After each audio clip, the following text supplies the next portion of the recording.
we are Michael and Holly Parrish, and we are here to tell Caroline's story. On September the 12th, 2016, I had gone to work and I started developing these upper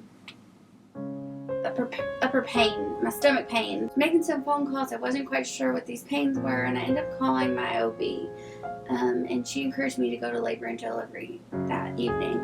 They kept me overnight to monitor me, and the next day we got in to see the maternal fetal medicine specialist, only to discover that she was on the growth chart at 2%. She was very small, and it just means that over the course of the last several weeks, she wasn't growing. She went from the 50s and 60s to the 20s, and now 2. This doctor comes in and literally runs from head to toe on if she was born today, what could go wrong. And she didn't miss one beat, and we were all kind of like in shock. And I just remember Michael, just sitting on a couch, just crying in my hospital room because we just weren't sure what was going to happen next. So they took my blood work one more time to make sure that it was reading right, and sure enough, my liver enzymes had skyrocketed, and they said, we have to take her now. And so at 2:25 a.m. on September 17th, a little 1 pound, 7 ounce baby was born. Caroline was in the NICU for 97 days, and it was a roller coaster for sure. I was holding Caroline, and I got a call from Michael, and he said, hey, what are you doing? I was like, I'm sitting here with Caroline. And, he tried to act cool, and then he just started crying to tell me that he had lost his job. And, I'm always the one who tries to find the good and everything. And I'm like, it's okay. It's going to be okay.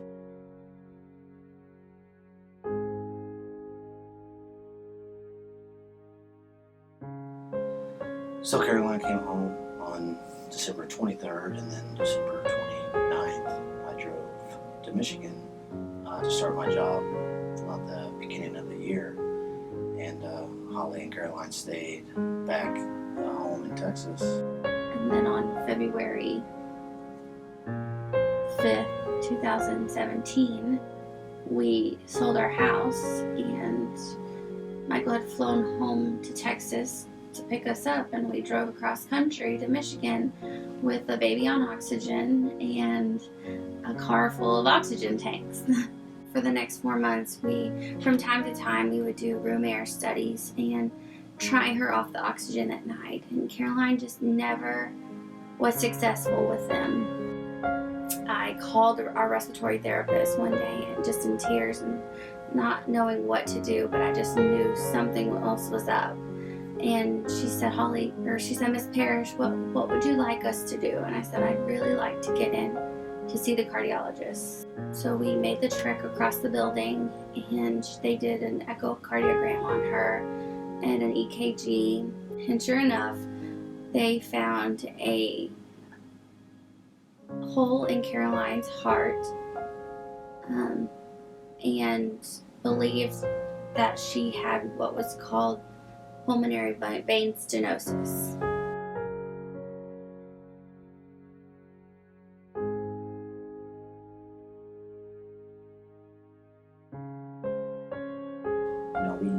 We left and went home and started Googling and researching pulmonary vein stenosis, and you just read all the mortality rate of it, and how it's just a baby killer. It's just a bad disease. And so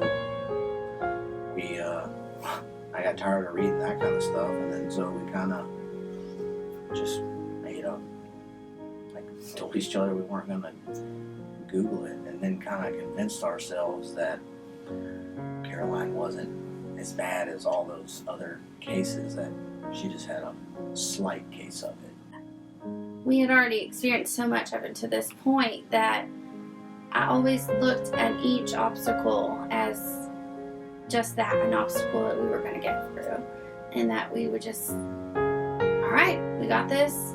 you know, in the moment of hearing that she had heart disease, it was another shock, because here we are 8 months into her life and already experienced so much that we didn't expect it. I mean, it was like, wow, we were just now hearing about this. And so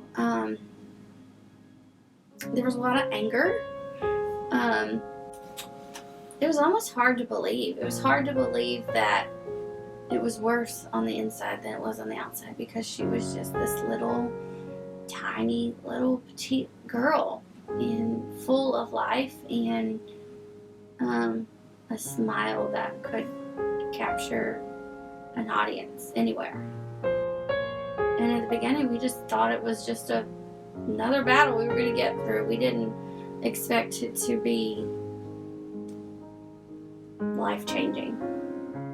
Even though I always looked for the prize at the end and how we were going to defeat it, Michael was always the positive one. He always, we're going to get through this. We're going to do this. It's going to be okay. And, oh, she doesn't have as bad as... And to this day, he'll tell you, like, I'm always the one to never think the worst. Having that balance between the two of us really helped get us through each battle.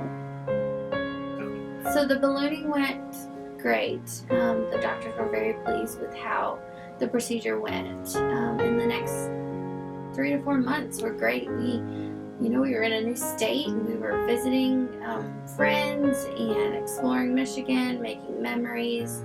Caroline got to come off of oxygen completely, and I remember the day that they finally removed the big oxygen tank that sat in our living room, and I even took a video of them walking out the door with it, because I was so excited, and it was just like a new chapter for us, and it was a lot of fun watching her develop and grow and just feel more comfortable inside and out. Everything was going really good with Caroline, and I became pregnant with baby number 2 in January of 2018. And we would talk to Caroline about baby brother, and that she was going to be a big sister, and she would pat my belly, and we always called him Bubba. And so we always said, Bubba? And she would point at my belly. And we just got to take it all in. And we'd go to the apple orchard with Caroline. Did we buy the boat at the end of the year? We bought a new boat to go out on the Great Lakes. And we got to live a normal life until Mother's Day. 2018. Mother's Day, the week before Mother's Day 2018, we began to see Caroline's hands and feet start bluing when she was taking a bath, and she wasn't eating all that great, and she was just really tired, and we weren't scheduled to see the cardiologist for like another month and a half. So her and I went in, and they did another echo, just like routine, and sure enough, her veins had begun to restrict faster than they normally had. They felt open heart surgery was the best option for the next treatment for her. So during the surgery, the surgeon had come out and explained to us that the disease was much more extensive than he had originally thought it would be, and they had to go in and cut out the backside of her atrium because it was covered in disease. And then they took each of the veins and cut the disease part off of it. We spent 33 days in the hospital after her open heart surgery. Many highs and lows. She got her nails painted, and we decorated her room, and they brought stuffed animals to her. We had music therapy come and visit. We celebrated the 4th of July and then July 7th we were able to go home after all that time. And life really changed for us after that open heart surgery. Caroline blossomed. She learned how to walk again. Yeah, she developed skills that she had lost while in the hospital. Her hair was growing. She was breathing easier. She was truly, truly enjoying life. It was like we had a new kid all over. On September 12th, we woke up. Michael had left for work. And I picked Caroline up out of her bed and put her in bed with me. And I looked over and I said, I think I'm going to take a video of her breathing. And I'm going to send it to the cardiology office via email and then call them. And I took a minute-long video of her breathing, because typically that's kind of how they measure it. And I got a call not long after, and they said, how quickly can you get her here? The next day, she underwent a 14-hour surgery, and we just rallied around each other. We prayed that the surgery would be successful, and then we could move forward into recovery. And they called us, told us to come up there. By the time we got there, there was like a brain surgeon already up there, and they had already taken an X-ray, and they were waiting on the results. And so we went in there and we were just kind of visiting with Caroline, waiting on someone to tell us what the heck's going on. And then they got the X-ray or the CT scan back, and they told us that she had developed a brain bleed, just because they thin the blood out so much on the life support, because they don't want it to clot up in the tubing everywhere. And so if you get like a little tiny little bleed, it won't stop. And so I guess she got a little brain bleed and just wouldn't stop. And so by this time it was probably like 8 o'clock or so or something. And then so Holly and I kind of talked, and then the team of doctors, all her heart doctors that have really all looked after her for the past 2 years, they came in and they kind of told us what they thought, and then we just we had to make the decision. We just decided not to do it. Not to move forward with the brain surgery because her quality of life was not going to be there. She would have no quality of life, even if they were able to reverse the brain bleed. And it's probably the most hardest decision you ever have to make as a parent. It was the right thing to do. And so they took us in there, and we held her. They let us hold her for a little bit, and then they told us that when they took her off all the machines, it would probably take like 5 minutes for her to pass, but they took her off everything, made her comfortable, so they assured us that she was in no pain. So they unplugged her, we held her. It took like 15 minutes because Caroline's such a fighter. So about 10 o'clock a.m., she went to be with Jesus. I think, and after times like this, both Michael and I looked at each other and said, we're going to get through this together. If we're feeling a certain way, we're going to communicate it with each other. We are going to stay strong, and we are going to truly take the joy from Caroline and share it with others. So in the last year, there's been a lot of growth, and it's been hard, but a lot of good things have come out of it.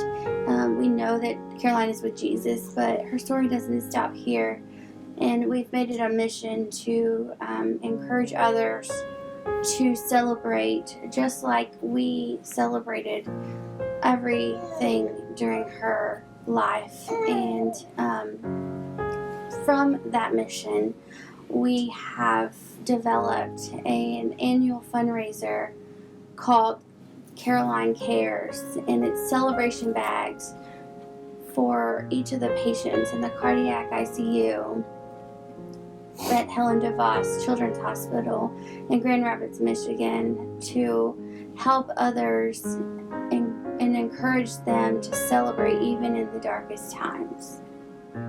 And so we encourage each and every family that watches this video to, it may not be a medical situation, it could be anything in your life you're going through, but we always encourage each person to stop what they're doing each day and think of one thing that you can celebrate that day. It could be anything. If you're in a medical situation, it could be an IV stick, a good one. It could be a successful echo. It could be a birthday. It could be a holiday. It could be a first smile after a surgery. But there's always something to celebrate. And we truly believe that the joy that we bring in situations like that can truly help the actual person going through the tough times to be stronger in the long run, and gives them more fight to fight harder and win in the end. One of the things that got us through the toughest of times is Psalms 118:24, and it says, "This is the day the Lord has made. Let us rejoice and be glad in it." And we encourage each and every one of you to do just the same. Thank you for watching.